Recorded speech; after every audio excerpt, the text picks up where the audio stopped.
सूर्योदय म्हणजे आपल्या जीवनाची नवीन सुरुवात आणि एक नवीन संधी. सूर्योदयाकडून एकच शिकण्यात येते की रोज काही ना काही नवीन करायचं आणि आपलं लक्ष गाठायचं.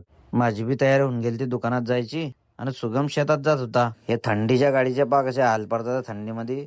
चालूच होत नाही गाडी. किका मारून मारून परेशान होऊन गेला माणूस. कवाच्या कवा सुरू झाली. मग पाटील येऊन गेला Parth mobile and online service मध्ये. बटणं गिटणं सुरू केले लॅपटॉपचे. मग ऑनलाईन कामे सुरू झाले आपले. मग या ऑनलाईनचे सकाळी सकाळी कस्टमर येऊन गेले. यायचे कामं फटाफट पूर्ण करून घेतले. मग मी येऊन गेला सावदेच्या हॉस्पिटलले. आमच्या साडूले कन्यारत्न प्राप्त झालती. त्याचं अभिनंदन केलं. मग थोडी शॉपिंग करून घेतली. आपण मार्केटमध्ये गेले आणि पार्थ काही घेणारच नाही असं होणारच नाही. आजच्यासाठी एवढंच. भेटू पुढल्या ब्लॉग मध्ये.